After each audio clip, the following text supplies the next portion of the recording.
विचारपति माने निर्भीक हेबा उचित कारण आईन व्यवस्था हेउछि लोकंकर शेष आशा भरोसा। युव वकिल माने कठिन परिश्रम करबा उचित बोली कहिसंती सुप्रीम कोर्टर सद्य अवसर ग्रहण करिथिबा जस्टिस संजय किशन कौल। सेहीपरि सरकार को जुडिशियरी बेनिफिट ऑफ डाउट मिलुथबा कथा को से खंडन करिसंती। एही भଳି अनेक गुरुत्वपूर्ण प्रसंग रे मत रखिसंती जस्टिस कौल। तांको साक्षात करिसंती Kalinga TV Delhi bureau chief Ashutosh Rout. Kalinga TV रे अछंती retired justice supreme court Sanjay Kishan Kaul sir आसंतु कथा हबा sir there is a lot of statements you have made first of all very recently you said जजेस शुड बी बोल्ड इसका क्या मतलब है जजेस बोर्ड होने का यह मतलब है कि किसी चीज से इफेक्ट हुए बिना जहां जरूरत पड़े जज को अपना ऑर्डर देना चाहिए। एक कॉन्टेक्स्ट में मैंने कहा context was in the sense कि ब्यूरोक्रेसी में ये प्रॉब्लम आती है। Lot of time the bureaucracy does not take a call और हम उनको कहते हैं कि you should be able to take a call. तो उनके पास कॉन्स्टिट्यूशनल प्रोटेक्शन नहीं है। तो आई फील जब जजेस के पास कॉन्स्टिट्यूशनल प्रोटेक्शन है तो कोई उसमें जो वो सही समझते हैं उसको डिसीजन में लेने में कोई हिचक नहीं होनी चाहिए। How difficult it is for a जज to become apolitical? I don't think it is difficult to become apolitical. He is supposed to be apolitical. Nobody is without politics, belief. Everybody has some belief or the other. They're part of society. But you are trained to keep your political beliefs separately and administer justice. I always give the example of Justice Krishna Iyer, who came from a political background, but nobody could ever say that in his administration of justice there was a problem. Similarly, the position to some extent from Justice Sabharwal, who is Chief Justice of India. जो भी सरकार में है जो political party benefit of the doubt from the judiciary कभी कभी मिल जाता है, क्या ये सच है या आप लोग मजबूर हो? नहीं, मेरे हिसाब से मैं इससे सहमत नहीं हूँ। उसकी वजह यह है कि जब वो कहते हैं बेनिफिट ऑफ डाउट, नहीं, सरकार जो है वो एक पॉलिटिकल प्रोसेस में इलेक्ट होके आई है और हमारी डेमोक्रेसी प्रिंसिपल में वो ही पॉलिसी डिसीजंस लेती है। तो अगर हम पॉलिसी डिसीजंस को अपहोल्ड करते हैं तो वो सरकार का फेवर नहीं है। सवाल ये है कि वो पॉलिसी डिसीजन किसी खामी की वजह से स्ट्राइक डाउन होना चाहिए कि नहीं होना चाहिए, उतना ही रोल जुडिशरी का होता है, वो पॉलिसी नहीं बनाता है। Sir, what about the transparency in judiciary? Transparency आप किस बात पे कहेंगे? अपॉइंटमेंट प्रोसेस पे कहेंगे या अदरवाइज कहेंगे? किस पर्टिकुलर प्रिंसिपल? अगर हम अपॉइंटमेंट प्रोसेस की कहें, अपॉइंटमेंट प्रोसेस जो है वो काफ़ी उसको समझना पड़ेगा कि वो अलग अलग स्टेजेस से जाता है।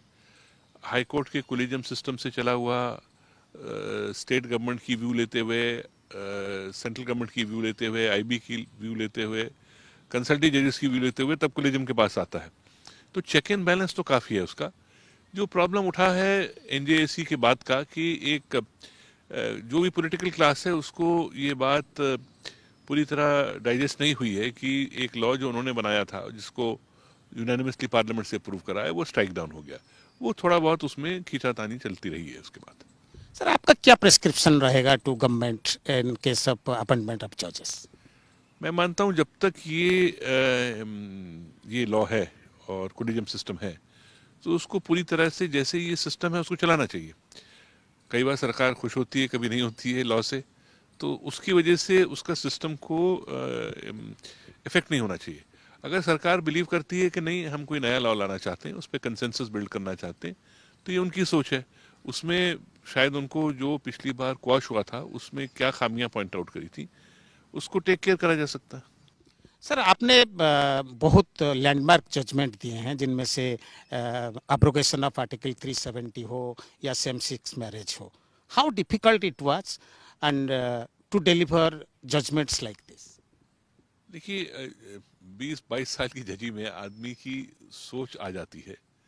उसको डिस्टिंग्विश करने के लिए मेरी बिलीफ ये रहती है कि क्लैरिटी ऑफ माइंड होनी चाहिए। अगर हमारी क्लैरिटी ऑफ माइंड है तो जजमेंट देने में कोई दिक्कत नहीं है उसमें। कभी हमारी व्यू एक्सेप्ट होती है, कभी नहीं होती है, कभी उसका क्रिटिसिज्म भी होता है, कभी हम माइनॉरिटी में होते हैं जैसे सेम सेक्स वाले में है। ये एक प्रोसेस है। जज की मैं मानता हूँ जजमेंट जो एक ओपिनियन है, वो ओपिनियन कब तक रहे, कितने पीरियड तक रहे, आगे क्या रहे, इससे कोई ओवर सेंसिटिव होने की आवश्यकता नहीं है।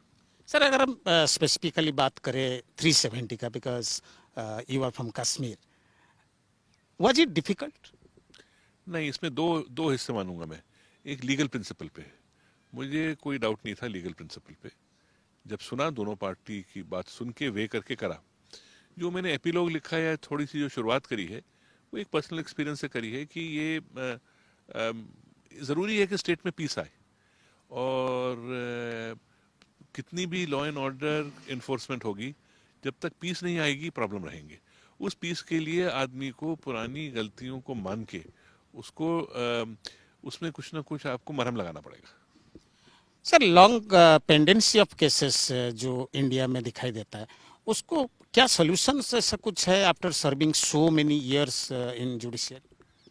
मल्टी सोल्यूशंस हैं उसके। एक तो यह है कि सरकार की अपनी लिटिगेशन 50% से ज़्यादा होती है, वो है, उसमें सोच करना पड़ेगा सरकार को कैसे कम करी जा सकती है। दूसरा, हमारे यहाँ हर केस 4, 5, 6 टीयर ऑफ स्क्रूटनी में आता है, तो मेरी बिलीफ ये है कि 2 जुडिशियल स्क्रूटनी काफ़ी हैं किसी भी केस के लिए। तीसरा, कहीं भी केस अगर हर केस ट्रायल पे जाएगा तो इतने केस कभी ख़त्म नहीं हो सकते। अगर हम बाकी डेवलप्ड कंट्रीज़ की तरफ से देखें तो small fraction of cases trial पे जाते हैं, बाकी ऑल्टरनेटिव डिस्प्यूट रेजोल्यूशन मैकेनिज्म में निकल जाते हैं। मीडिएशन एक्ट आया है, उसको प्रॉपरली वर्कआउट करना पड़ेगा, क्योंकि उसकी सोल्यूशन मीडिएशन में से ही निकालनी पड़ेगी। नालसा है, काफ़ी, मैं हेड भी रहा हूँ उसका, काफ़ी फुटप्रिंट्स है उसके, और कोशिश करी जाती है पैरालीगल वगैरह सोसाइटी को रोप इन करके कि वो झगड़े तक बात ना जाए। तो छोटे मुद्दे को सॉल्व करने के लिए, चाहे वो लोक अदालत हो, चाहे वो मीडिएशन हो, कमर्शियल डिस्प्यूट के लिए आर्बिट्रेशन हो, इनको कहीं ना कहीं अलग करके खींचना पड़ेगा। और मेरी बिलीफ मीडिएशन में ये भी है कि कई मुद्दों पे मीडिएशन शायद बेहतर सोल्यूशन देता है बजाय कि लिटिगेशन, क्योंकि जो पार्टीज अपना अच्छा बुरा सोच के एक सोल्यूशन निकालती हैं, जबकि कोर्ट के सोल्यूशन में जो कानून कहता है कोर्ट उसके हिसाब से सोल्यूशन देता है। सर, आपका एक मैंने सुना है statement, lawyer should not strike. जैसे उड़ीसा में और अलग अलग जगह में लॉयर स्ट्राइक हुआ था, वो स्ट्राइक नहीं करेंगे या ना करें, क्या मकसद था? देखिए, ये कोर्ट का सिस्टम क्यों बना हुआ है? कोर्ट का सिस्टम इसलिए बना हुआ है कि जो लोगों के मतभेद हो वो सड़क पे जाके लड़े नहीं, एक सिस्टम में आके अपने झगड़ों को निपटाएं। उसमें उनको मदद दिलाने के लिए वकील होता है। तो अगर वही वकील जिसका काम है कार्य करना है, जो उनकी मदद कराता है, वो काम नहीं करेगा, तो लोग, जो जनता बैठी हुई, उसको अपना न्याय कैसे मिलेगा? ये स्ट्राइक को, इंस्ट्रूमेंट को समझना पड़ेगा। स्ट्राइक का इंस्ट्रूमेंट ओरिजिनली ये ब्लू कॉलर वर्कर्स जो ऑप्रेस थे उनके लिए था। वकील तो अपना खुद कमाता खाता है, तो वकील का स्ट्राइक एंटीथीसिस है मेरे हिसाब से।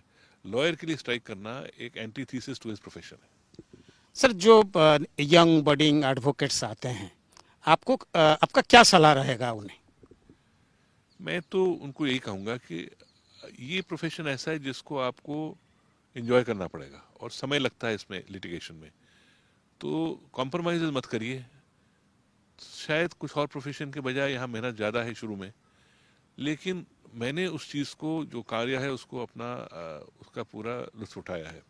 मुझे लगता है कि वो एक डेडिकेशन की बात है, चाहे आप लॉयर हों, चाहे आप जज हों, और बजाय इधर उधर सोच के, ये सोचने में कि जी ये वकील उस कोर्ट में कैसे जा रहा है, उसको रिलीफ कैसे मिलता है, अगर आप जाके बैठेंगे कोर्ट में, देखेंगे एक अच्छे वकील को बहस करते हुए, या कोर्ट का रिएक्शन देखेंगे, आप कुछ सीखेंगे। आप सीखेंगे कि वो उसी बात को किस तरीके से कह रहा है। तो एक लर्निंग प्रोसेस होता है मेरे हिसाब से, हम लोगों ने करा है ये हमारी जनरेशन में। Thank you very much sir for talking to Kalinga TV.